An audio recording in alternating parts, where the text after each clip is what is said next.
Bapak-bapak yang saya ta'zimi, yang saya hormati seluruhnya, ibu-ibu yang salehah-salehah, calon-calon penghuni surga semuanya. Tasbih tadzkir kita panjatkan hanya kepada Allah, Zat yang telah memerintah supaya hamba-hambanya terus memperdalam kajian tentang dinul Islam.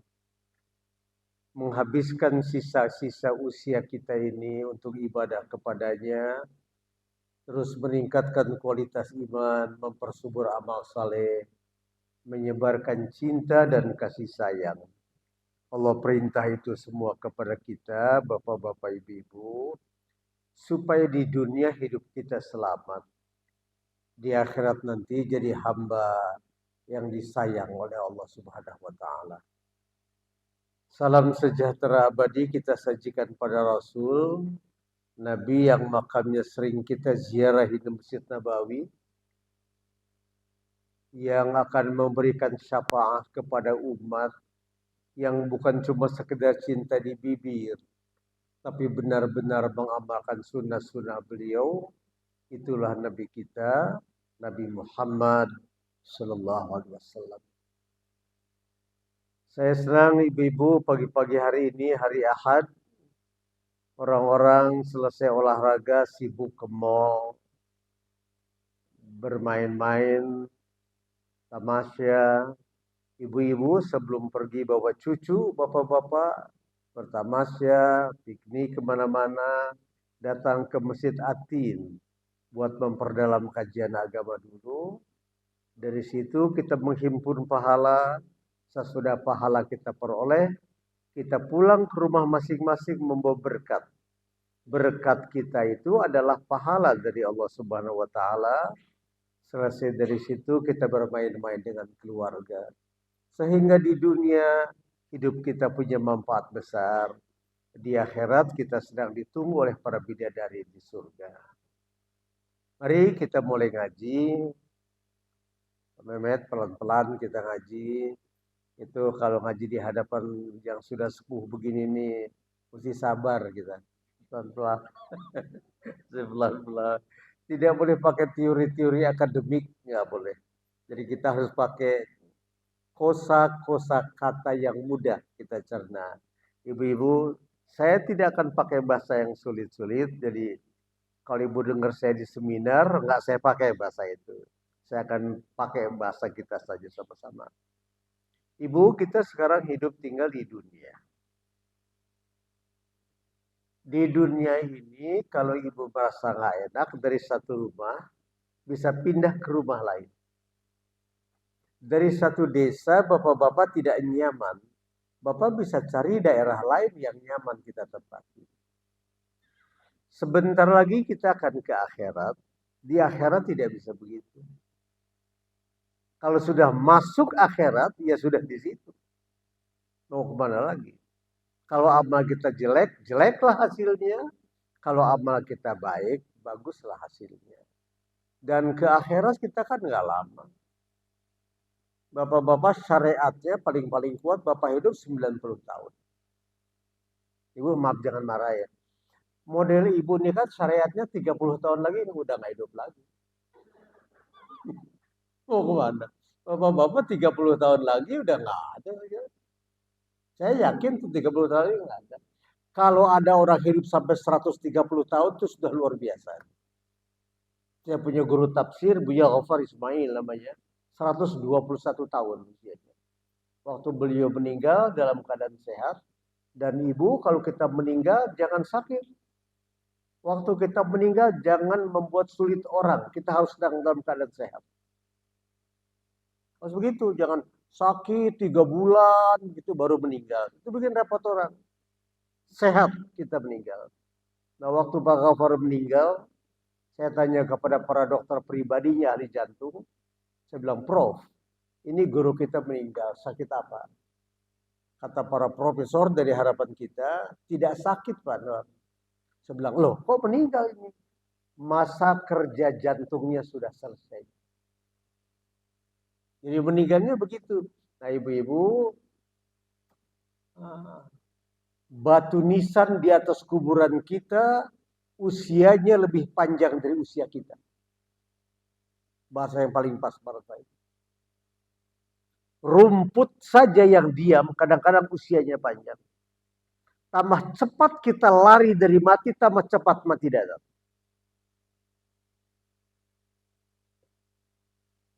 Innal maut alladhi tafirruna minhu fa innahu mulaqikum subba'iyah. Tambah cepat kamu lari, tambah cepat mati itu datang. Jadi kita terima bahwa idza jajaluhum la yastakhiruna sa'atan wa la yastaqrimun. Kalau aja sudah waktunya tiba, kita tidak bisa maju minta sedikit atau mundur sedikit minta dari kematian itu. Nah, supaya hidup manusia selamat, kata Nabi, coba amalkan yang 5 itu. Tempoh hari belum selesai, saya mau selesaikan itu baik-baik. Saya baca hadisnya dulu. Nanti bapak-bapak ragu saya kiai lagi. An-Nabi Hurairah an-Nabi sallallahu alaihi wasallam qala may ya'khudhu anni hadhihi al-kalima fa ya'malu bihinna qala Abi Hurairah faqultu ana Rasulullah. Jadi kata Nabi kalau hidup pengen selamat amalkan yang 5. Ibu catat di hati baik-baik. Nanti berbagi kebahagiaan dengan tetangga dan keluarga di rumah. Pertama, kalau pengen selamat itu, ittaqil maharim, jangan suka makan barang haram. Takun a'budan nas, nanti kamu jadi manusia sangat takwa kepada Allah. Sekarang barangkali kalau orang makan barang haram bisa menghindar. Yang sekarang susah menghindar manusia itu menghindarkan diri rizki haram. Bapak mungkin tidak pernah makan barang haram. Tapi Bapak barangkali tidak pernah mempersoalkan barang yang kita makan dari mana sumbernya. Jarang yang persoalan. Ibu suruh makan babi mungkin tidak mau. Padahal rizki yang kita peroleh lebih haram dari babi. Sering itu. Orang yang korupsi, yang berdusta, membohongi orang sambil bisnis, mengambil hak-hak orang lain, itu kan lebih haram dari babi. Makan babi tidak. Tapi uang hasil perolehan yang kita makan, rezeki haram, itu kan hampir tiap hari kita makan. Nah, Nabi pesan, kalau kamu ingin selamat, jangan suka makan barang haram.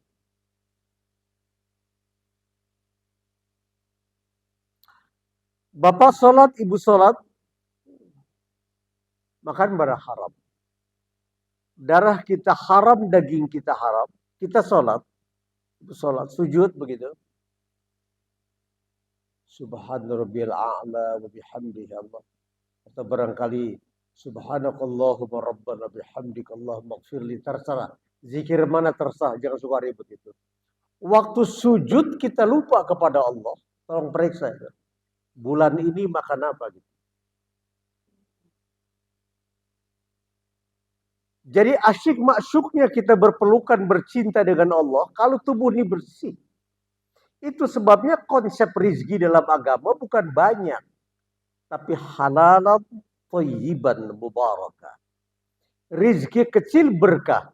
Anak jadi sarjana, saleh, rumah tangga sakan, hidup sehat. Ibu jadi miliuner, suami ibu miliarder, rizkinya haram.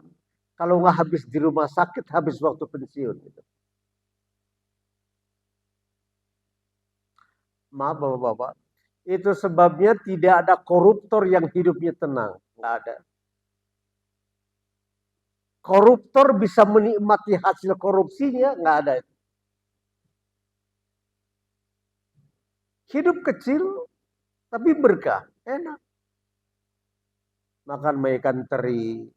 Ikan teri lihatnya pakai mikroskop gede. Ngapain? Hidup tenang. Ibu, Ibu hidup kaya, kaya raya. Tapi Allah takdirkan kena penyakit jantung. 8 kali operasi nggak baik-baik. Buat apa itu? Bapak hidup kaya raya. Kata dokter, Bapak kena kardiovaskuler, koroner berat, 4 saluran jantung rusak. Diperbaiki Indonesia nggak baik. Berangkat ke Toronto, ke Kanada, operasi. 5 kali operasi nggak sembuh. Buat apa uang itu? Buat apa duit itu?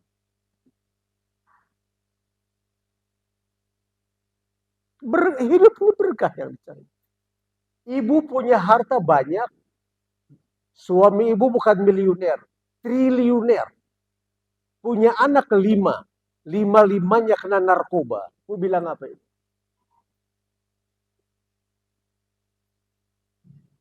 Ibu bilang apa itu? Punya anak 5, 5-limanya. Punya anak 3, 3-3-nya kena narkoba. Buat apa itu harta? Ibu punya rumah 1 hektar. Dalam rumah kolam renangnya 4. Air putih, biru, hijau, merah muda. Itu kan kaya banget. Udah kaya banget tuh kan. Tapi nggak bisa tidur malam. Mimpi-mimpi buruk. Gelisah. Suami tidak jujur. Buat apa itu?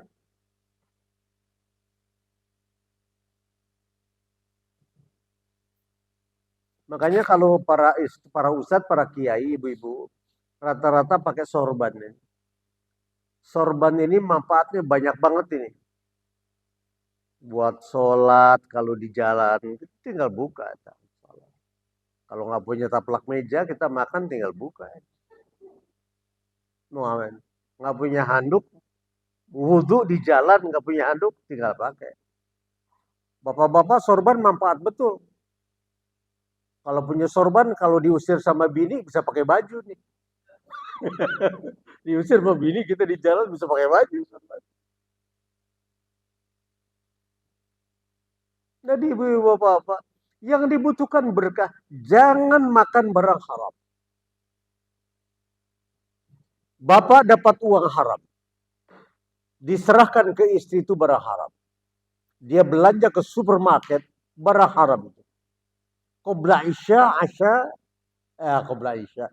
Sebelum sholat isya, makan malam. Asya, makan malam. Nanti darah ibu haram, darah bapak haram, daging bapak haram, daging ibu haram. Ibu koitus, bersetubuh, senggama.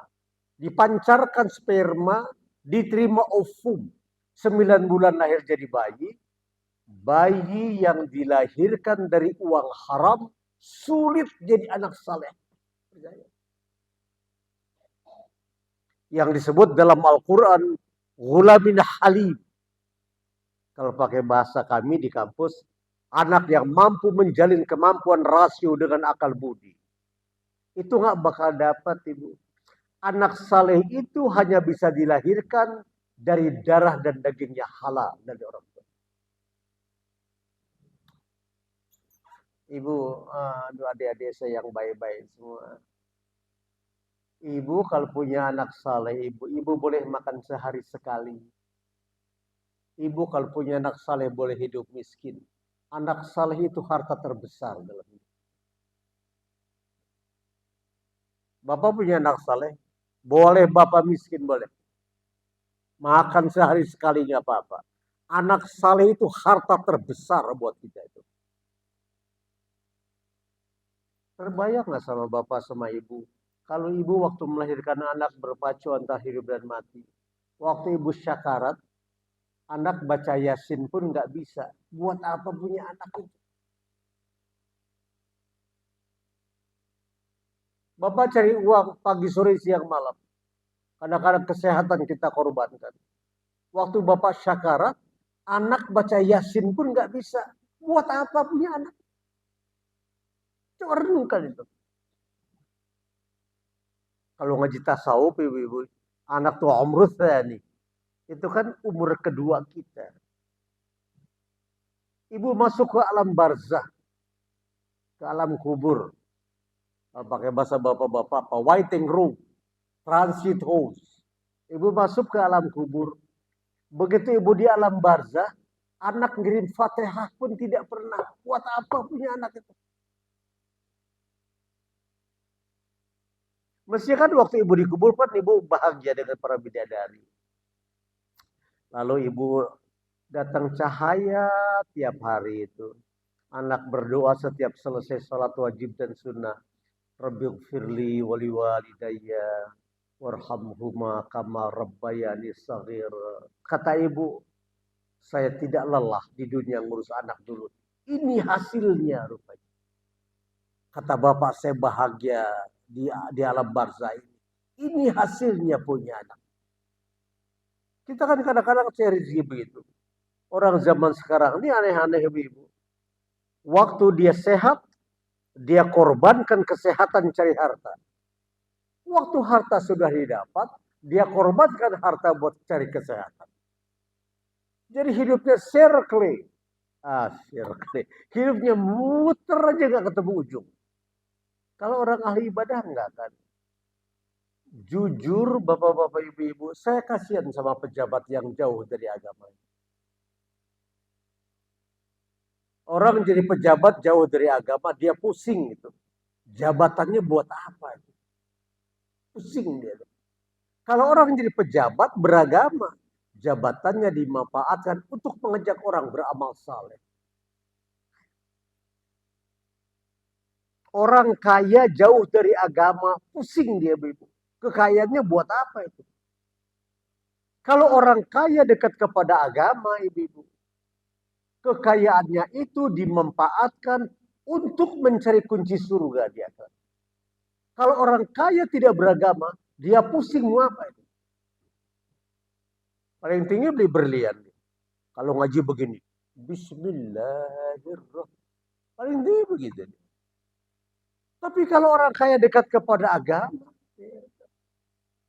ini yang hadir tidak kaya. Tapi kalau amal jariah liwat kotak amal itu mengisi. Itu kan ada hadis ibu-ibu. Ini bapak-bapak biasa yang lemah. Kata Nabi begini, sodakoh yang paling kecil itu senyum. Makanya bapak-bapak kalau hari Jumat tuh, kalau kotak amal liwat gitu bu, nggak diisi sama dia, senyum aja dia. Liwat lagi senyum. Nggak diisi. Sebab dia bilang, saya sudah ibadah, kenapa? Saya sudah senyum waktu kotak amal liwat. Padahal maksud Nabi, maksud Nabi kan bukan itu. Nah, hindarkan berharap.